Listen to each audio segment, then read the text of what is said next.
The president didn't say how much money Americans would get to keep or the amount of other tax incentives that could be part of this package. I want to bring in our guest, Director of Fiscal Policy Program at the New America Foundation, Maya MacGuineas. Maya, also formerly president of the Committee for a Responsible Federal Budget. And let me ask you, how was the reception on this on Capitol Hill? We've heard from Senator Schumer and others.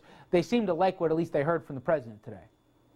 Yeah, actually, overall, the mood here is kind of warm and fuzzy, which is something we haven't seen in Washington in a while. But Democrats and Republicans, Congress and the White House are working together rather productively on getting this whole stimulus package moving. I know it's just a sketch, Maya, but is the short of it that 100 of the 150 is going to go directly to the taxpayer in the form of whether it be refunds or et cetera? Are we clear who's going to be getting this money if the plan is laid out actually became realized? Well, the details still have to be hammered out, and there's actually a strategy in that. The White House is not putting out all the specifics because they want this to be a deal that comes together somewhat behind the scenes with both Congress and the president weighing in.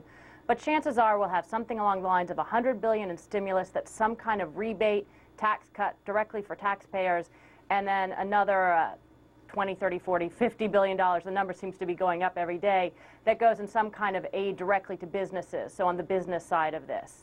The kinds of things we won't see direct infrastructure spending, some of the other things people have been talking about earlier. Those things are being left out of the bill. You mentioned the number. It's interesting. You look at some of the candidates' packages. You know, Edwards came out with 20-something, Obama, then Hillary topping 40, 50, and all of a sudden, it's like high-stakes poker. You hear from the president today, after Larry Summers threw out number $150 billion.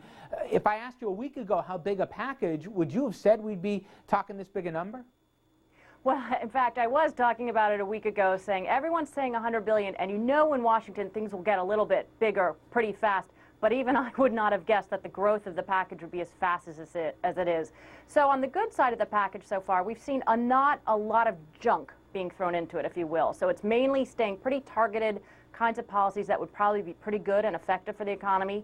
The bad side, at least from my perspective, and I kind of care about the fiscal responsibility of these things, is that the package is growing like topsy. And so pretty much if every day this thing grows by $10 billion, we don't know where it's going to stop. And what you really want is kind of an economic analysis. What kind of a downturn are we looking at? How much stimulus does the economy really need? You worry that it starts to become a little politicized, where it's just growing and growing so that everybody can have their favorite policy included in the package. You know, Maya, what I've heard from people that I respect is, hey, fine, this will help. We should move quickly on this. Don't drag it out.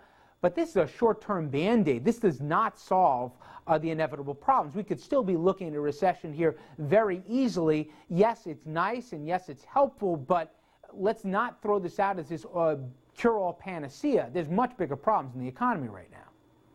Well, that's exactly right. And when you're talking about structural problems that really have been in the making for years, and in some parts of this economy, decades, you can't put a Band-Aid, a rebate, or extension of unemployment benefits are not going to deal with the real structural imbalances.